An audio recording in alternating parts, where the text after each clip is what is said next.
Hay otro dato que preocupa porque es un indicador socioeconómico clave, una variable clave para calcular un montón de números que están en la economía, por ejemplo, ciertas asignaciones a los sectores más postergados, y estoy hablando del SMVM, el Salario Mínimo Vital y Móvil. Vamos a charlar un ratito con Mariana González, que es investigadora y coordinadora del Centro de Investigación y Formación de la República Argentina, el Centro Cifra de la CTA, porque publicaron el informe de abril de Cifra sobre la evolución del Salario Mínimo Vital y Móvil, que marca que el salario mínimo vital y móvil ha caído a niveles de poder de compra real, a niveles reales, en bases tomadas sobre la misma base, ha caído por debajo de niveles de 2001. Mariana, ¿cómo estás? Desde Córdoba te saludamos. ¿Qué tal? Buenos días. Bueno, el informe muestra que si tomamos como base 100 el salario mínimo vital y móvil de 2015, en 2001 ese salario era de 50, pero ahora, tras un año y medio del gobierno de Javier Milei, ha caído a 45, es decir, a menos de la mitad que el que era en 2015 y 5 puntos por debajo del 2001. Exactamente, eso es lo que muestra el informe. Y si uno recuerda, en los años 90 el salario mínimo también estaba en un nivel tan deprimido que dejaba de tener sentido como herramienta de política. Era una política abandonada, la del salario mínimo. Y en este momento está pasando algo parecido. El valor es tan bajo que deja de ser un piso salarial, deja de ser una referencia, deja de tener un papel igualador. Al ir perdiendo poder adquisitivo por decisión del gobierno, porque es quien lo ha fijado a lo largo del último año y meses, es como abandonar, o bueno, explícitamente abandonar la política de salario mínimo vital y móvil.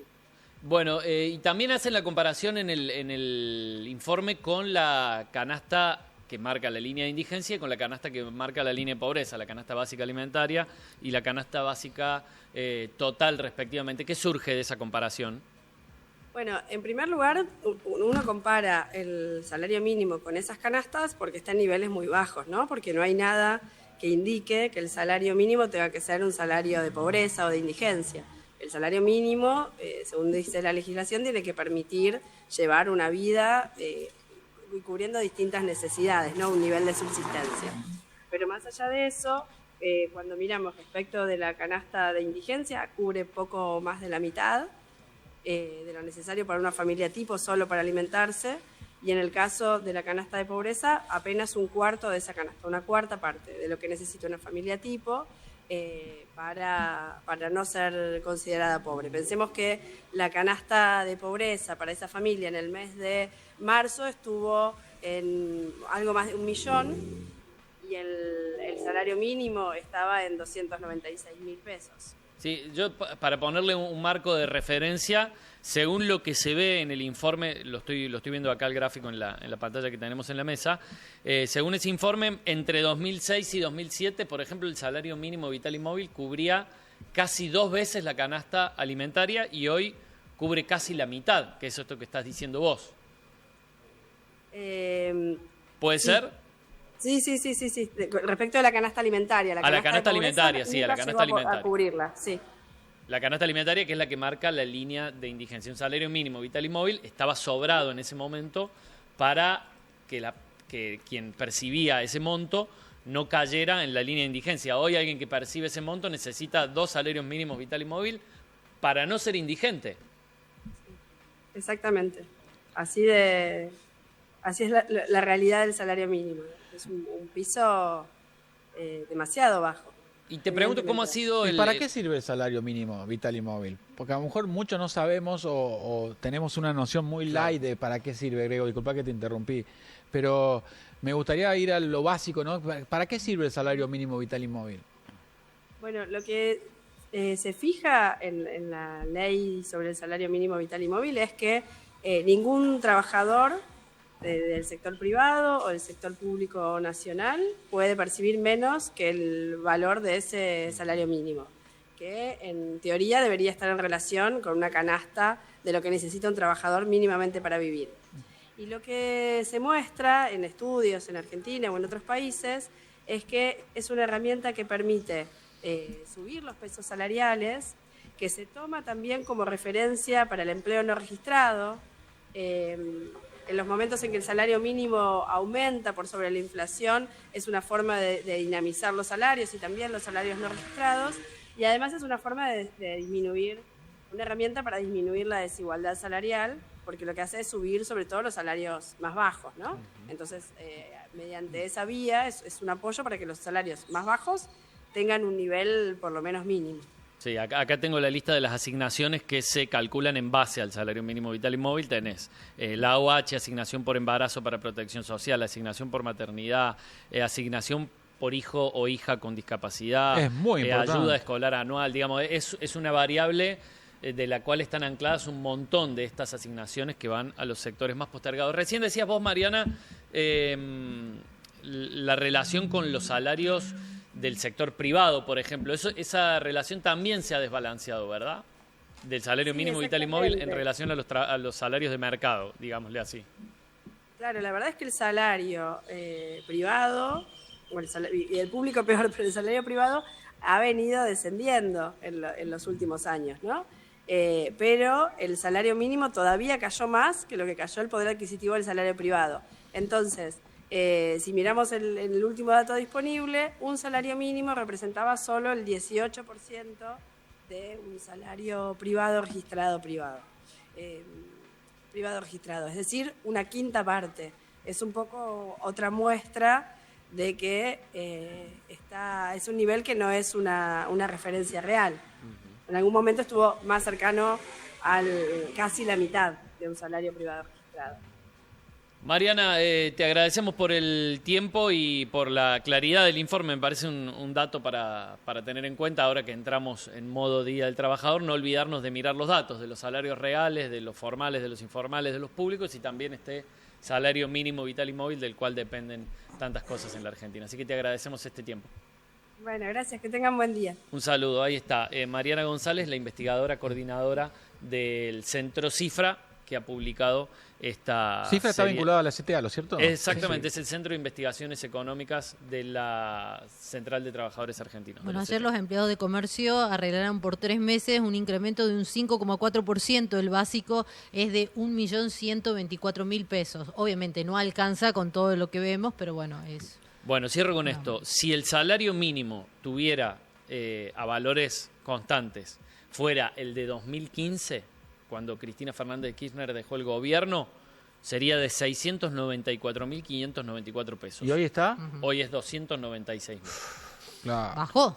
Vos también tenías, Andrés, algunos datos para completar. Tengo un dato, voy a dar 3 datos muy rápidos sobre el diagnóstico de los trabajadores, los laburantes en nuestro país en víspera del Día del Trabajador.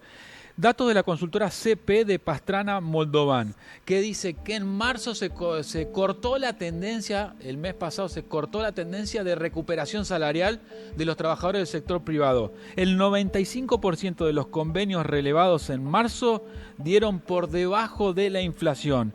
Y más datos, vamos a datos de OTES, por ejemplo, que es una consultora cordobesa. Sí, el Observatorio del Trabajo, la Economía y la Sociedad, un colectivo de profesionales de ciencias económicas, que además analiza datos oficiales, ¿no?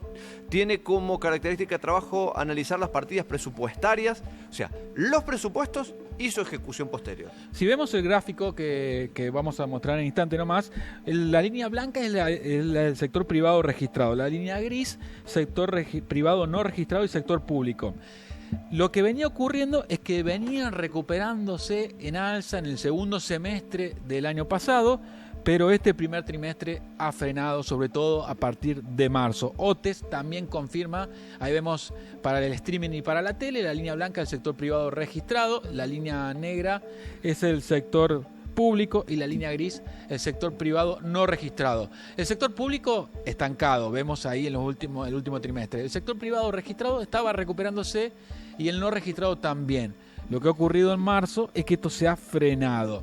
Y si vamos a casos testigos, uno puede ver el semáforo del poder adquisitivo, que es el siguiente gráfico, a marzo del 2025, como por distintos cargos testigos, como han ido perdiendo poder adquisitivo. Claro. De noviembre del 2015 a noviembre del 2023 y el mes anterior. Ahí lo vemos. Una referencia. Lo que hace OTES es tomar una profesión dentro de los distintos rubros, un sueldo testigo de una profesión y cotejar cómo en determinado periodo de tiempo han ido perdiendo la mayoría, otros han tenido ligeros incrementos. Vamos a dar el ejemplo que es el primero, el que encabeza este gráfico, que es maestra de primaria, 10 años de antigüedad. En noviembre del 2015, menos 28,5%. O sea, si vos comparás la actualidad, marzo del 2025, con noviembre del 2015, perdieron casi un 30% del salario. Si lo comparás con noviembre del 2023, casi un 10%. Y si comparás marzo con febrero, recuperaron un 2,7%, pero no alcanza a niveles anteriores al gobierno de Javier Milei. Y si vamos, por ejemplo, a un trabajador de la UOCRA, de la construcción, al último de la tabla, tenemos que si comparás marzo del 2025 con noviembre del 2015, perdieron 16,9. Noviembre del 2023, una caída de 4,2. Y si ves febrero contra marzo de este año, una pérdida de 1,7. Todas las consultoras están registrando lo mismo, una pérdida de poder adquisitivo en los últimos 2 meses. Y para despedirme, un gráfico de Martín Barrio Nuevo, donde ahí constata cómo también los salarios de los trabajadores universitarios están por el piso. Privado registrado, público registrado, no registrado. Y cuando vemos los salarios de los trabajadores universitarios, que es la línea debajo de la tabla, la línea violeta, mirá cómo están por debajo, una caída del 72,21%. Pasá en limpio ese dato. ¿Quiénes perdieron 72 y pico por ciento? Los trabajadores universitarios, docentes y no docentes. Este gráfico nos lo compartió la audiencia desde el gremio ADIUC, que están formando parte de la comunidad de Fuerte y Claro. Muchas gracias por compartir este gráfico. Variación real de salarios, INDEC, e inflación e IPC. Y ahí vemos los distintos sectores y, por último, los trabajadores universitarios. Este es el diagnóstico de situación donde mañana los laburantes vamos a celebrar nuestro día. Sí, y aquellos que tienen trabajo tienen que celebrarlo, porque hay muchos que han quedado, lo que yo dije del tema de las aplicaciones, hay muchos que se dedican a eso porque han quedado sin trabajo. Y hay que destacar algo, se celebra el Día del Trabajador en el marco, en este país, en el marco en donde por ahí hay determinados discursos de gente que celebra que otra persona quede sin trabajo. Así es. Esto es durísimo y hay que llevar adelante un debate, porque el trabajo, aparte de honrar a una persona, te sirve para mantener los hogares. Entonces, que en un país haya personas que tienen determinado poder, que celebren que otras se queden sin trabajo, la verdad que es lamentable.